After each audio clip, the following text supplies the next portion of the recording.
Hello hi అండి, ఎలా ఉన్నారు? బాగున్నారా? నేనైతే చాలా బాగున్నానండి. మీరు కూడా బాగుండాలని మనస్ఫూర్తిగా కోరుకుంటున్నాను. మీకు ఈ వీడియో మీకు అందరికీ ఉపయోగపడుతుందని చెప్పి నేను ఈ వీడియో అయితే తీస్తున్నానండి. మనం మార్నింగ్ టైంలో హడావిడిగా పిల్లలకి పాలు కాస్తాము. ఆ తర్వాత మనం టీ పెట్టుకున్న తర్వాతే మనం ఏ పనైనా స్టార్ట్ చేస్తాం కదా. ఆ విధంగా మనం ఆ షుగర్ని అవాయిడ్ చేసి ఇట్లా బెల్లం వేసుకుంటే చాలా ఉపయోగపడుతుంది, చాలా మంచిదని చెప్పి ఈ వీడియో చేస్తున్నాను. చూడండి, చూసారా? ఇట్లా వేరే ఏమి పాకం, తీగ పాకం, గట్టి పాకం, ముదురు పాకం అంటారు కదా, అట్లా ఏమి రావసరం లేదు.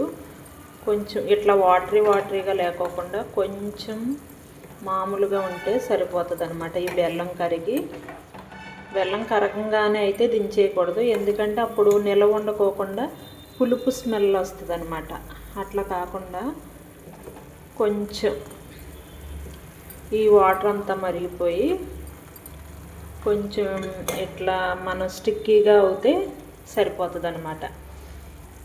ఈ మధ్యలో ఇవి కనిపిస్తున్నాయి కదా, యాలకులు కూడా చితక్కొట్టి దీంట్లోనే వేసేసాను అనమాట. నేను ఇట్లా వేసుకోవటం వల్ల ఏంటంటేనండి యూజ్, షుగరు తగ్గించి ఇట్లా బెల్లం వాడుకుంటే టీలో కానీ పాలల్లో కానీ పిల్లలకైనా కానీ ఇట్లా బెల్లం వేయటం వల్ల మంచిదనమాట. షుగర్ వాడటం వల్ల అన్ని ప్రాబ్లమ్స్ వచ్చేస్తున్నాయి కదా, ఎక్కువగా షుగర్ వాడుకోకుండా అవాయిడ్ చేయడానికి ఇది ఉపయోగపడుతుంది. బెల్లం అంటే ఐరన్ కన్సిస్టెన్సీ ఉంటుంది కదా, ఐరన్ ఉంటుంది కదా. ఇప్పుడు డైరెక్ట్గా తినమన్నా తినరు,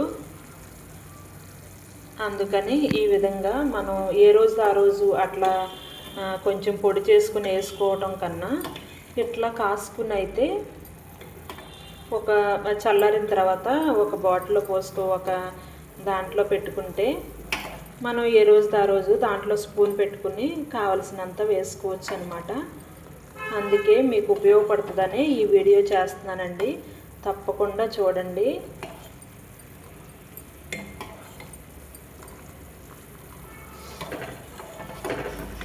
ఇట్లా ఒకసారి ఒక కేజీ బెల్లం కాచి మనం ఇట్లా చల్లారిన తర్వాత పక్కన పెట్టుకుంటే కొన్ని రోజులు మనకు ఉపయోగపడుతుంది. మనం షుగర్ను కూడా అవాయిడ్ చేసినట్టు అవుతుంది అనమాట.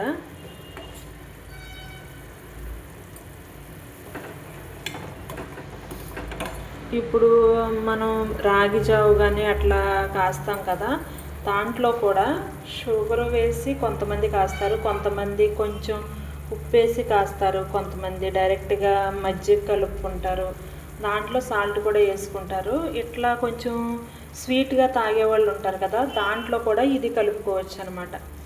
అట్లా కూడా ఉపయోగపడుతుంది.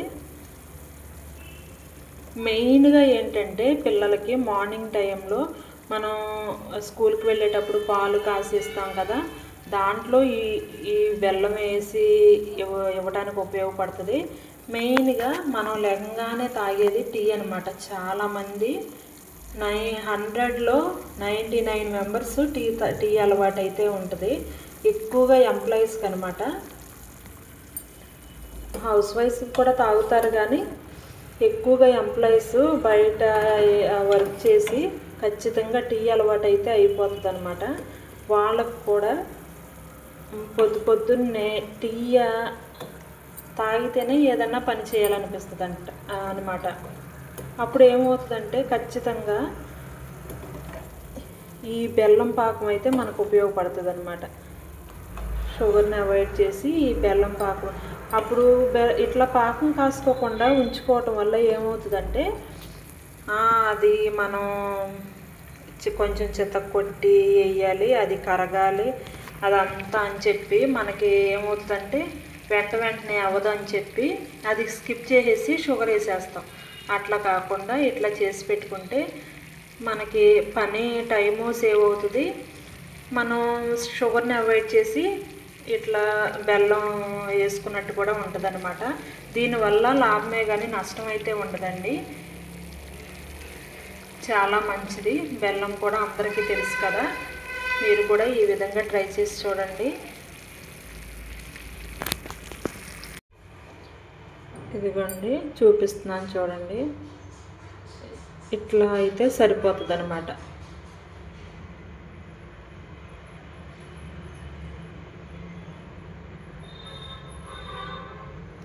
ఈ విధంగా ఉంటే మనం స్టవ్ ఆఫ్ చేసేసి ఇది చల్లారిన తర్వాత వడగట్టుకుని మనం ఒక దాంట్లో పోసుకుంటే నీట్గా ఉంటుంది. వడగట్టుకోకపోయినా మనం టీలో కానీ వేస్తే వడగట్టుకుంటాంలే, కానీ పాలల్లో వేస్తే కొంతమంది వడగట్టుకోరు కదా, అందుకని ఒకేసారి మనం వడగట్టుకుని చల్లారిన తర్వాత ఒక దాంట్లో పెట్టుకుంటే చాలా యూజ్ అవుతుంది అన్నమాట. ఒకసారి నేను టీ కాసి చూపిస్తాను, అది కూడా షేర్ చేస్తాను.